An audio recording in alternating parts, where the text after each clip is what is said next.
कान वाले बाबा के चैनल पे दोस्तों आप सभी का बहुत बहुत वेलकम। ये वीडियो बन रहा है पब्लिक डिमांड पे। जी हाँ, कई लोगों ने मुझसे कहा ये पर्टिकुलर टॉपिक पे वीडियो ज़रूर बनाए, बार बार कमेंट आते रहे हैं। जल्दी से चैनल को सब्सक्राइब कर दो और लाइक ज़रूर करना। ये वीडियो को हम शुरू करने वाले हैं और आपको पता चलेगा कि टॉपिक आज का है क्या और ये इतना इम्पॉर्टेंट क्यों है।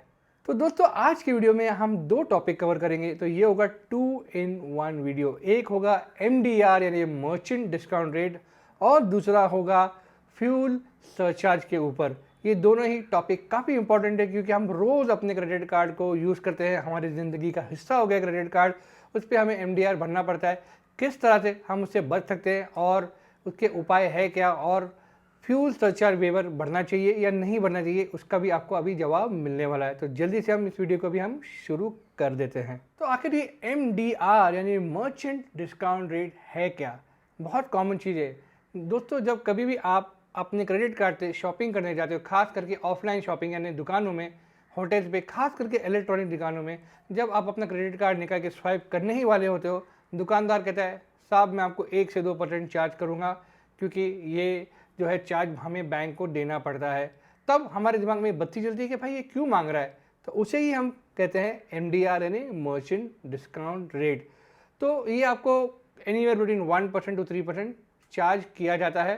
दोस्तों ये जो होता है ना MDR, ये सिर्फ आपको ऑफलाइन यानी कार्ड स्वाइप करने के वक्त ही चार्ज किया जाता है। ऑफलाइन स्पेंड पे आपको ये भरना होता है। ऑनलाइन स्पेंड पे यानी आप जब अमेज़ॉन या फ्लिपकार्ट पे या कोई भी ऑनलाइन साइट पे शॉपिंग कर रहे होते हैं, वहाँ पे आपको MDR भरने का तो सवाल पैदा ही नहीं होता है। हाँ, अगर आप अपने क्रेडिट कार्ड से वॉलेट पे पैसा ट्रांसफ़र कर रहे हो, जैसे कि पेटीएम हो गया, तो आपको जो कन्वीनियंस फी लगेगी वो अलग मैटर हो गया। तो दोस्तों पहली बार मैं आपको बताना चाहता हूँ कि MDR जो होता है यानी मर्चेंट डिस्काउंट रेट, ये जो है ये लीगल नहीं है, बिल्कुल भी लीगल नहीं है। ये आपको चार्ज नहीं किया जाना चाहिए। जो दुकानदार है उसका फ़र्ज़ बनता है कि वो बैंक को वो चार्जेस भरे, क्योंकि बैंक से वो सुविधा ले रहा है अपने पेमेंट के लिए, अपनी खुद की जो है कन्वीनियंस के लिए। तो दोस्तों जो MDR होता है, अभी तक होटल भी इसे चार्ज करती है, मगर काफ़ी सारे होटल ने ये सिस्टम बंद कर दिया है। मोस्टली आपको ये इलेक्ट्रॉनिक्स पे ही चार्ज किया जाएगा। जब आप मोबाइल खरीद रहे हो या टैबलेट ले रहे हो या टीवी, रेफ्रिजरेटर, इस तरह के कंज्यूमर ड्यूरेबल जो अप्लायंसेस होते हैं, उस पर ये चार्ज किया ही जाता है। तो दोस्तों अभी इसे हम अवॉइड कैसे कर सकते हैं, क्या इसे अवॉइड किया जा सकता है? तो चलो मैं आपको कुछ इंस्टेंसेस यानी कुछ ऐसी स्थिति बताता हूँ, सिचुएशन बताता हूँ कि इसमें एक्चुअली होता क्या है। आप दुकान पे गए, आपने एक 10,000 का मोबाइल लिया।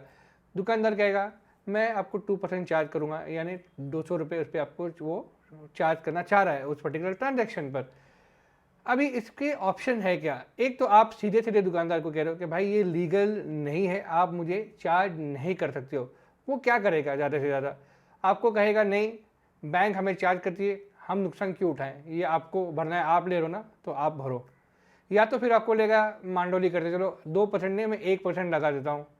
या फिर वो लेगा भाई अपना रास्ता नापो, कोई और दुकान में चले जाओ। और हाँ दोस्तों, दुकानदार एक्चुअली जो है ऐसा कहते हैं कि नहीं जम रहा है, कहीं और जाके ले लो, इतना वो मुंहफट हो सकते हैं। या कोई अच्छा दुकानदार है जिसको अपना ग्राहक नहीं खोना है, अपना रेपुटेशन नहीं खोना है, बोले चलो ठीक है सर कोई बात नहीं, आप 2% मत भरो, 10,000 रुपये मैं आपको वहीं स्वाइप करूँगा। तो ये सिचुएशन होती है, अलग अलग दुकानदार किस तरह से उस पर रिएक्ट करेंगे। जैसे कि मैंने कहा ये लीगल नहीं है। तो दोस्तों उस वक्त हमारे ऊपर भी ये निर्भर होता है कि हम उसे वो पैसा यानी MDR दे या ना दे। कितना ज़रूरी है वो प्रोडक्ट हमारे लिए ख़रीदना। क्या सिर्फ वो प्रोडक्ट उसी दुकानदार के पास है और कहीं नहीं मिल रहा है तो फिर हमको घुटने टेक के फिर MDR भरना ही पड़ेगा? अगर दुकानदार को पता चल गया कि हाँ उसी के पास स्टॉक है, कहीं और नहीं मिल रहा है, वो उस बात का फ़ायदा उठाएगा। तो चॉइस हमारी है कि हम अपने घुटने टेक के उसे MDR भरे या ना भरे। मैंने कभी भी MDR को जो है एनकरेज नहीं किया है, उसे बढ़ावा नहीं दिया है। मैं MDR कभी भी अपने ट्रांजैक्शन पे नहीं भरता हूँ, या तो मैं डट के उन्हें कहता हूँ कि मैं नहीं भरूँगा, या मैं कहीं और चला जाता हूँ और अपना ट्रांजैक्शन पूरा कर देता हूँ। तो एक छोटा उदाहरण देता हूँ। हम जब कभी भी अपनी टू व्हीलर पे कहीं भी जाते हैं, वहाँ पे होता है कि 5 रुपीज़ का पार्किंग, हम हमारी गाड़ी लगा देते हैं, काम करके आते हैं, गाड़ी पे बैठ के देखते कि कहीं से भैया आ तो नहीं आ रहा है हमसे 5 रुपये मांगने के लिए पार्किंग का। हम दे सकते हैं कि नहीं दे सकते, मगर मजाक मस्ती में या कभी ऐसे ही गड़बड़ में हम चाहते हैं कि गाड़ी जल्दी से भगा के हम निकल जाए। और जैसे हमने गाड़ी बाहर निकाली, वो भैया के सामने आके खड़े हो गए और हम बोलते भैया मैं आप ही को ढूंढ रहा था, और हम जेब से 5 रुपये निकाल के देते हैं। तो दोस्तों जब हम 5 रुपये कभी बचाने की ऐसे कोशिश करते हैं मजाक मस्ती में या सिचुएशन के ऊपर, तो 200 रुपया एक 10,000 रुपये के ट्रांजैक्शन पे एज MDR हम क्यों दें? दोस्तों क्या आपको पता है कि मोबाइल 10,000 वाला जो है इतना अच्छा नहीं होता। कोई भी आजकल इस सिचुएशन में 20,000, 25,000, 30,000 वाला मोबाइल ले रहा है। तो मान लो ऑन एवरेज आपने अगर 30,000 का भी मोबाइल लिया तो आप उस पर ऑलमोस्ट 600 रुपये MDR भर रहे हो और आप इसे बढ़ावा दे रहे हो। वो 600 रुपये में घर की कोई और चीज़ आ सकती है। आप एक अच्छा जो एक खाना खा सकते हो, रेस्टोरेंट में 1 या 2 आदमी लोग बैठ के खा सकते हैं। आप मूवी की टिकट खरीद सकते हैं, कुछ और खरीद सकते हैं, बहुत कुछ हो सकता है वो 600 रुपये में। तो दोस्तों प्लीज़ MDR को बढ़ावा मत दो। आप अगर दोगे तो कल और लोग इसकी चुंगल में फंसते जा रहे हैं, बिकॉज ये हमारे खून में अब बच गया है। कहीं भी जाएंगे हमें MDR चार्ज किया जा रहा है और हम उसे सर झुकाए भर रहे हैं। तो ये तरकीबें थी दोस्तों MDR को जो है किस तरह से बचाया जा सकता है। और अब हम बात करेंगे फ्यूल सरचार्ज वेवर के बारे में। क्या इसे भी हमें भरना चाहिए या नहीं? दोस्तों हर मिनट लाखों लीटर पेट्रोल या डीजल बिक रहा है, क्योंकि हम कहीं भी जाते हैं हमें पेट्रोल या डीजल हमारी गाड़ी में लगता है। जो पेट्रोल पंप का बिजनेस होता है दोस्तों वो काफ़ी लो मार्जिन पे ऑपरेट होता है। तो बेसिकली अगर बैंक उन्हें ट्रांजैक्शन चार्ज लगाए तो उनके प्रॉफिट मार्जिन पे वो हिट करता है। इसीलिए 2.5% वो हमारे से जो है कस्टमर थे वो लेते हैं।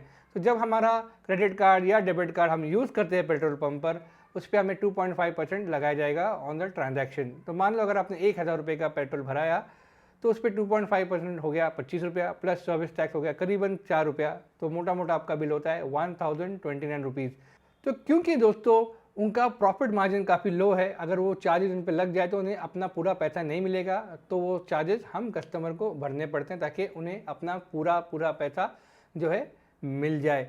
दोस्तों इसीलिए काफ़ी सारे क्रेडिट कार्ड कंपनी या यानी बैंक आपको 1% का फ्यूल सरचार्ज वेवर दे रही है, ताकि एटलीस्ट 2.5% से आपका 1% कम हो जाए और आप सिर्फ 1.5% फ्यूल सरचार्ज भरें। तो दोस्तों अगर हम बात करें फ्यूल सरचार्ज वेवर की, तो दोस्तों बिल्कुल हमें भरना चाहिए। हमें क्यों किसी का नुकसान करके अपना फ़ायदा करें, बिकॉज ऑलरेडी उनका जो बिजनेस मॉडल है वो लो मार्जिन पे चल रहा है फ्यूल यानी पेट्रोल पंप वालों का।